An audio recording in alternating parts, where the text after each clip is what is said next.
to RICO'S garage. Today in the garage we have our newest acquisition, this 98 Suburban.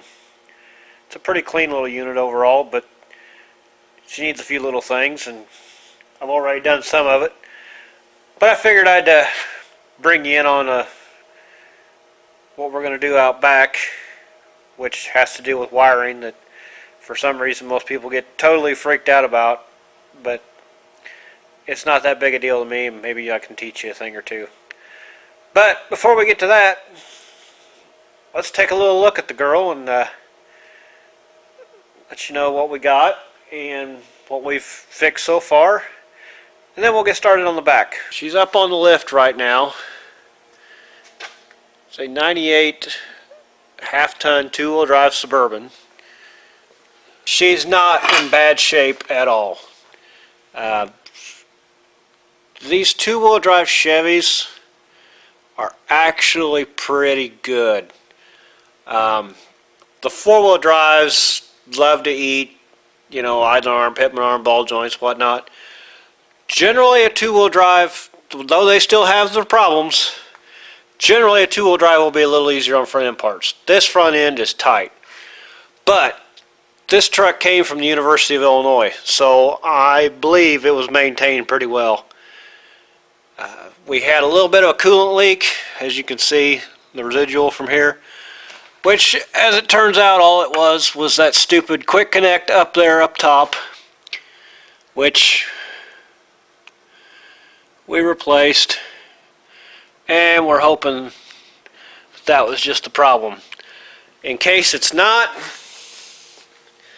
those of you that know these trucks know what that is. That's the intake manifold gasket. I bought one just in case. I'm really hoping it was the quick connect, and so far it seems to be. There's still some residual up there that I didn't quite get cleaned off, but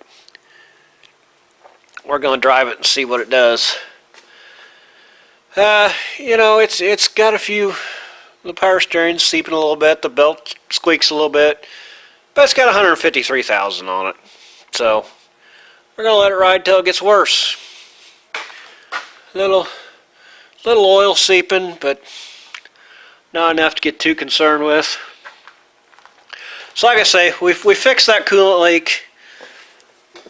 I took it to the exhaust shop, got rid of the muffler. I cannot drive a quiet truck. I mean, smart guy probably would have left the muffler on because this thing drives like a dream, and having it quiet was nice too. But I took it to the local exhaust shop, and because I'm cheap, I didn't put duals on it. I just had them put this Y pipe on, which I pretty much think they totally raped me on, because generally when they used to splice these together, they charged me $35–40. I walked out with a $170 bill this time around. Could have been because my mouth got the best of me, but that's another story. We had an issue. I had a real problem with having a truck scheduled, having an appointment, dropping it off in the morning, and getting called at 3 o'clock saying that they were running out of time and they didn't have time to get to my truck. I needed to bring it back. I had an issue with that. My truck got done, but it cost me. Which in reality it cost them, because I'll just never go back to that shop again. So, back here on the back, like I said, this truck is going to be a tow vehicle. Let's put that trouble light up there. And you can see we've already got a good receiver hitch back here. The brake controller is in the truck, and I've done some checking with the test light. It puts power and everything where it should. Just needs wired up.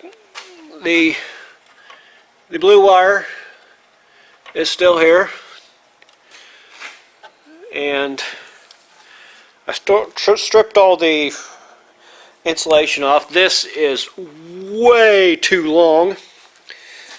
I'm going to trim that up. I hate wiring messes. My wiring jobs, I try to make them look neat. So I went to the local Tractor Supply. I'm embarrassed to say I had to buy a hitch with an 8-inch rise because all my hitches are drop hitches, because this is the first two-wheel drive truck I've owned in I don't know how many years. And so we bought the hitch with the ridiculous rise because my trailer is ridiculously tall and this truck is too low. A new hitch ball, just because why not.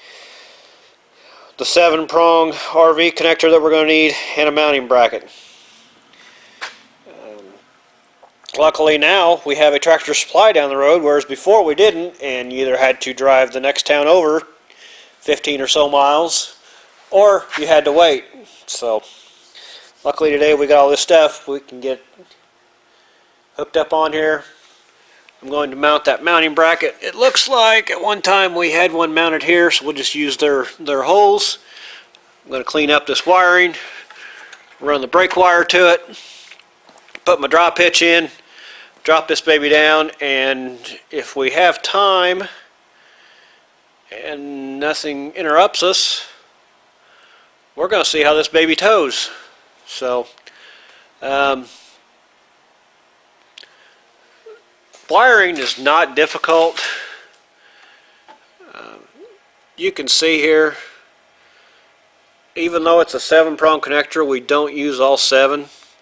We have white is ground, left turn and right turn are yellow and green, and then brown is your tail lights.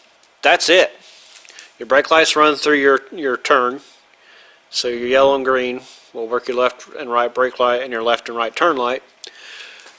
And then you have the blue wire for brakes. And that's it. So, like I say, we'll run the connector here. We'll put this here. We'll put it up in some split loom tubing. And then, since we don't know if the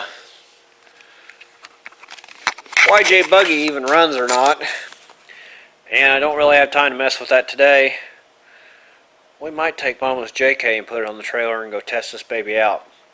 So I'm going to put the camera on the tripod, put it over here. I'm going to go to work. If I have anything I want to show you, I'll grab the camera. So yeah, this is probably going to be the part where we're going to be like all over the place, but yeah, that's just the way it works. Alright, back to work.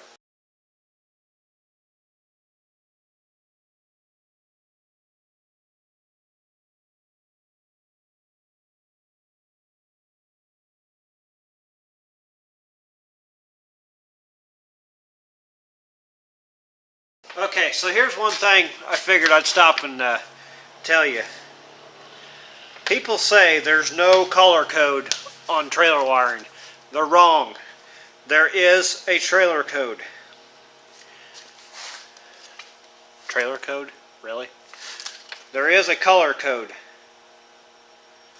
And it does matter where they go. So, inside this little unit, focus on that, you can see it's clearly marked. Ground, backup, electric brakes, brakes. Oh, you can't talk today, can you? Right turn, left turn, auxiliary, tail light. So, as long as we follow this, everything should work just fine. So what we're going to do, we've got this bracket mounted to the truck. Can you even see what I'm trying to show you? Probably not.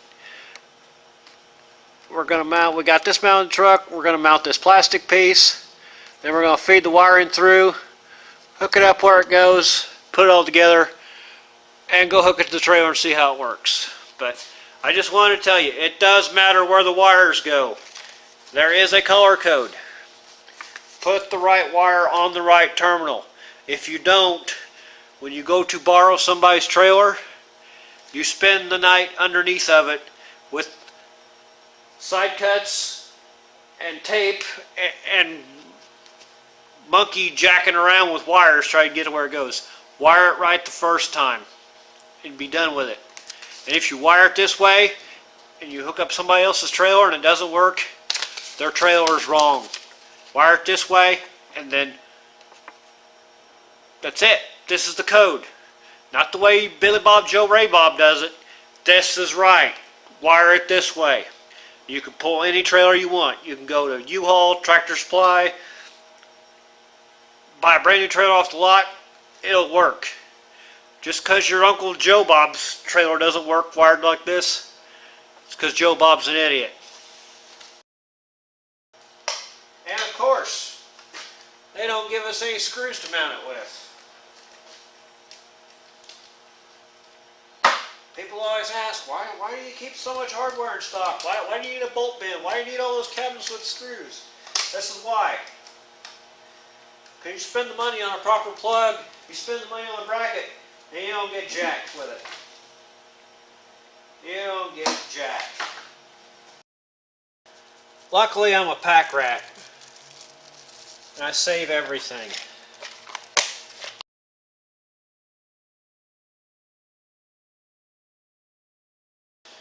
See, everybody always gives me shit, and they're like, "What?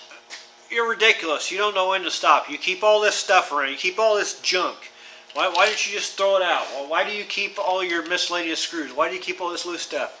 But 7 o'clock on Sunday night when they're trying to fix something and they're out of hardware, or they're out of that little freaking bolt or little tiny screw that nobody has, guess where they come? That's right, RICO'S Garage. See, here's a package of hardware right here.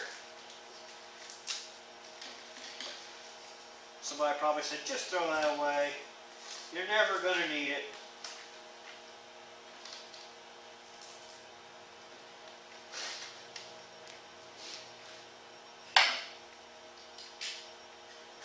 Who's laughing now?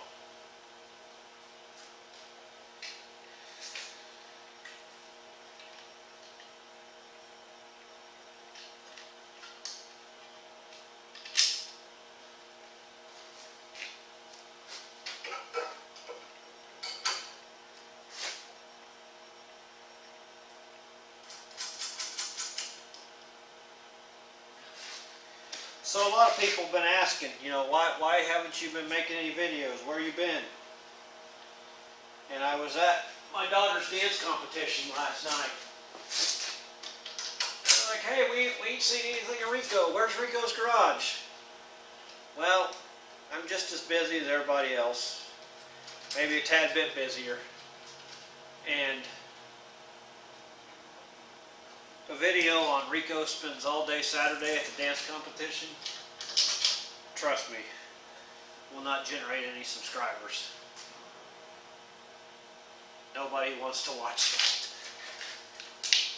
So now that we got that out of the way, and we can shift to Rico's going to get the tow rig going, or Rico's going to get the wheeling rig out. Now we can start making some videos.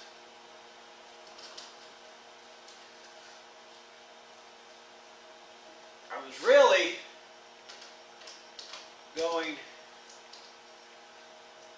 hog wild on our 3+3 project, but we hit a roadblock with that. And I'm going to have to cover that in another video. But rest assured, this is not taking place as a 3+3. We're still going to build the 3+3. We just need something to drive back and forth to work and tow until we get that done.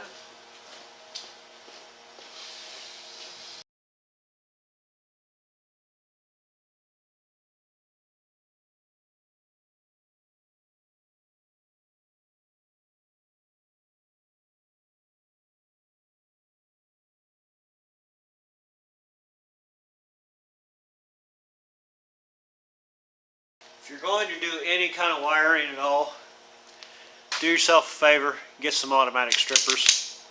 These things are, you're doing it any other way, you're doing it the hard way. But if you can see this, and this is really what you do is you put the wire in however you want it stripped and just pull. Done. Right there. I got these from Matco. You can get them anywhere. Any electrical supply. I've seen them at Menards, Lowe's. All the parts stores have them. Worth their weight in gold if you're going to do any wiring. This is the way to do it. Another handy tool to have. These are from Vice Grip brand. As you can see, they're not only a pair of side cuts, but they have the crimpers for both insulated and non-insulated in them. I don't remember where I bought these. I think it's like Rule King or somewhere, but again, it's another thing you can get anywhere. But it saves you a lot of time. When these have a cutter in them, also those strippers I show you have a cutter in them. It's so much nicer when you can just cut, crimp, one tool. You're not, okay, I need this, I need this. Plus, this does a lot better job than those hokey, 37 in 1 electrical tools. Now, throw those away. Get you some good tools. You will thank yourself for it.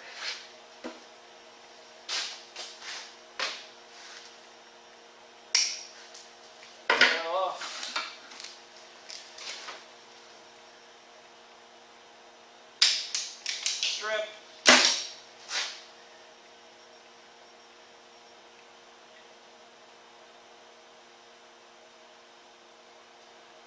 When you crimp, I wish I could have showed you this, but I didn't think about it. It's too late.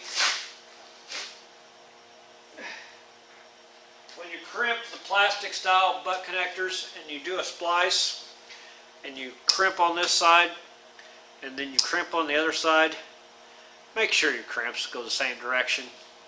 Don't crimp this one and then do the other one 90 degrees from it. That looks like hell. Put some pride in your work. Crimp them both together. I know it sounds anal, but most wiring guys are anal. That's why they're good at it. And do a good job. Make it look like you cared what you were doing. Crimp lined up. Give it a little tug. Make sure it's secure. Then we'll feed it through here. Yes, I'm going to split loom this. You don't even have to ask.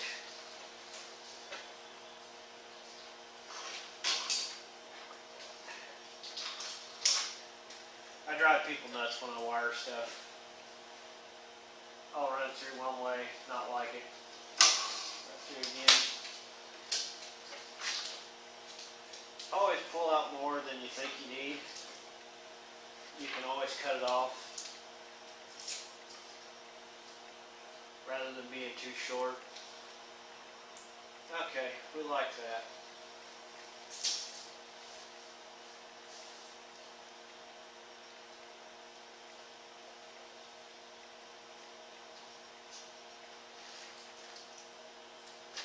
I'm going to put a little piece of tape on that just to keep it together.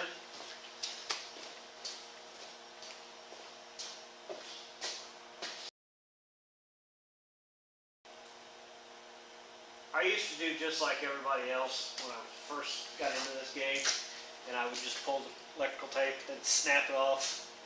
And a buddy of mine, he wasn't a buddy at the time, but we came to be good friends after the fact, and he's like, why in the fuck do you do that?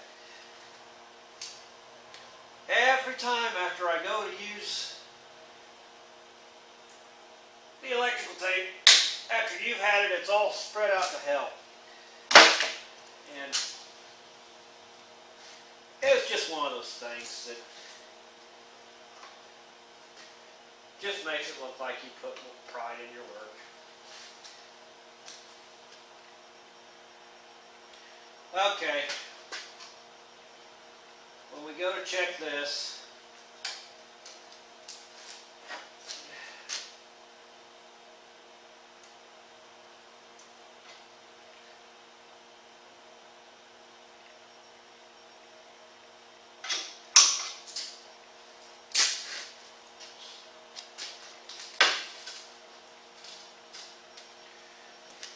when we go to do this part, before we start wiring, it's really important that you pay attention to this plug. I don't know how well you can see that or not, but we have this notch right here that lines up with a tab in the plastic connector, as well as we have a notch here, and then 180 from there we have a notch, but you can see they don't go through all the way. Those notches are where the two locating screws in the plastic go. So you have to pay attention to the orientation of that notch, and then your wiring diagram keys off of that. So if you get this in one off, not only are your screws not going to line up after you go, and you're going to be mad because everything's hooked up and the screws don't line up, but your code will be off. So take a few minutes, look at the pictures, and as you can see, there's your notch I was telling you about. And you can see we have backup, which we're not using in this application, and then ground on the other. Which I say that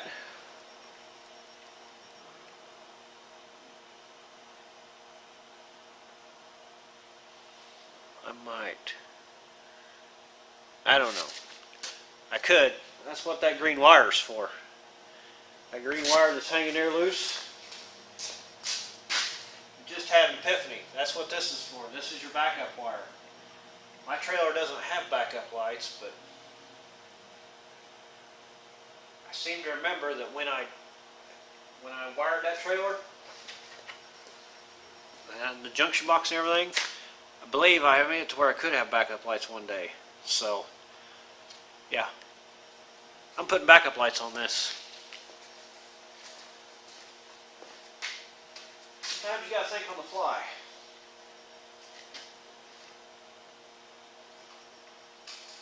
So you just witnessed an epiphany, RICO'S garage. Because I'm thinking, man, what is that green wire for? And then it just hit me. For the backup lights, you moron. Okay. So, notch lined up, notch lined up.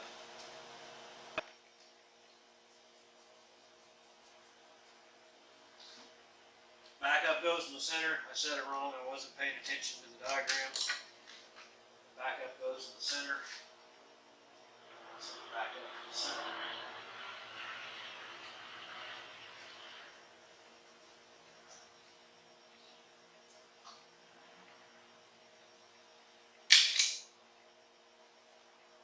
Hook your light green to the backup, not your dark green. Good thing is,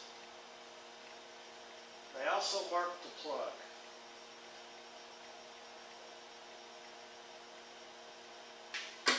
One good thing, I thought, and I was right, but it never hurts to double check.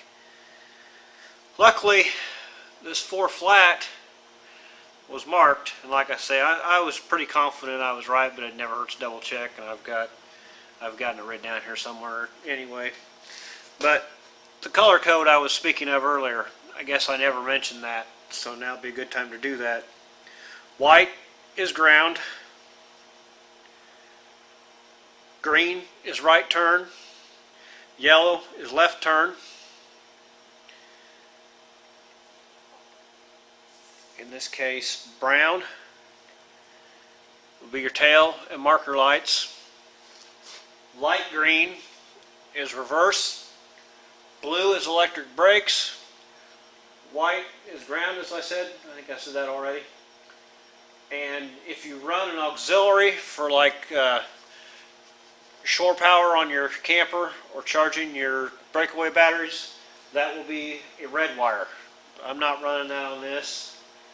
because I don't use anything for the auxiliary on my trailer, and if I do, it's just a matter of running a 10 gauge wire from the plug to the auxiliary on the fuse box. But I'm not going to mess with that right now. So once again, ground white, brown is tail marker light, yellow left, green right, and the way you can remember that, ideas just kind of enter my head and kapow. But yellow and left both have an L in them, green and right both have an R in them. The guy that don't give a fuck probably doesn't have a beautiful wife, or a nice garage, or a nice house, drive a nice vehicle, have a nice set of golf clubs, and whatever you're into. Probably doesn't have all that stuff. And maybe if he just gave a fuck, he might have that stuff.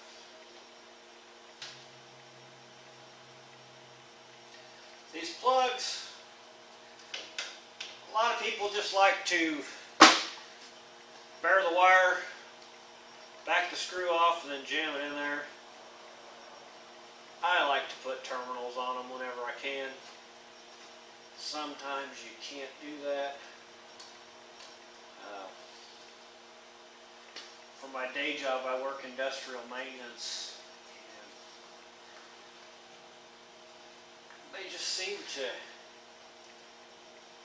get a better connection, and it seems to last a lot longer putting terminals on. I don't know, maybe I'm crazy, maybe it doesn't. It's just the way I prefer to do it, if at all possible. Again, one more thing to show pride in your work.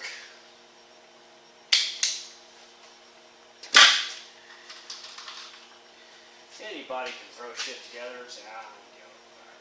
He's just put a little more pride in his work. Maybe his boss would, maybe his boss would give him a raise. Gave him an attaboy. And he can afford that.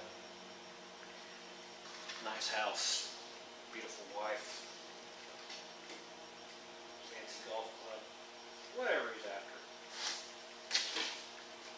Now, in my 40-some years, I've learned a thing or two. And before I go through all the trouble of buttoning this back together and covering those wires with split loom and tying them, make it all nice and neat, I'm going to make sure it works. Because I'm pretty confident it does. But I've been bit in the ass before. So, I'm going to go over, grab a little tool I want to show you, let this baby down, see what we got. I bought this kit from Matco back when I was in the trade.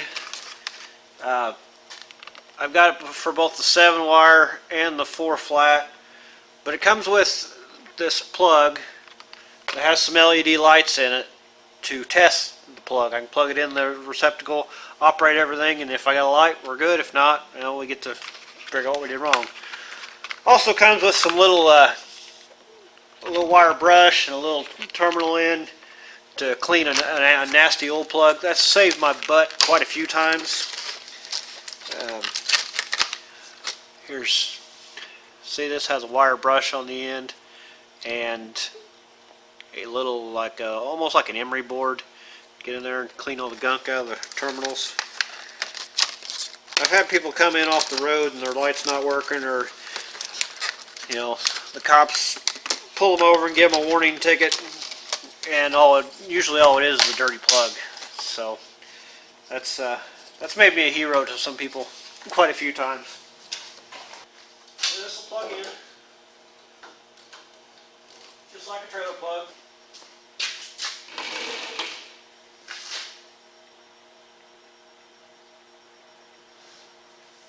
See, we have an issue. This is why I don't tie everything up. We got power to our brakes already.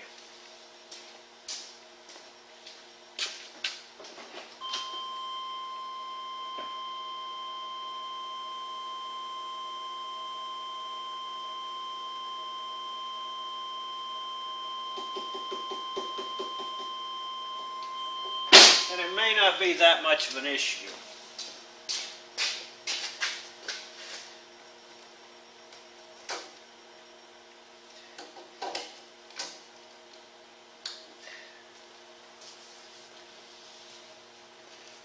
We're getting enough power to light the LED, but I don't think we're getting, the brake controller is not lit red.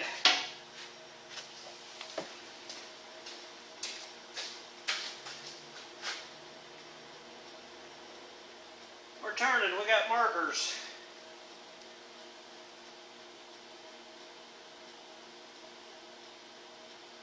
Brake controller says we're braking, but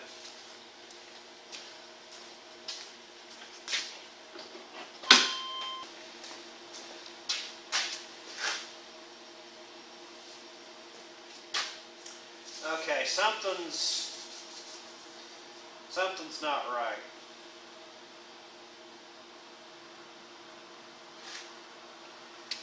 Brake controller has issues.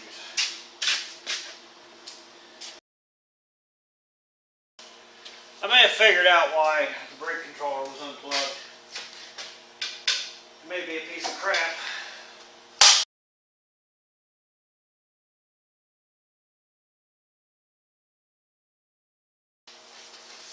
Alright, so I'm getting a full 12 volts back there and I shouldn't be. Something's not right. So, I'll figure it out and I'll let you know. I'm not a big fan of the style controller that's in this truck anyway, and I was going to try to use it because I'm a tight ass, but I've got a nice digital controller I took out of the Ford. I'm going to put it in there.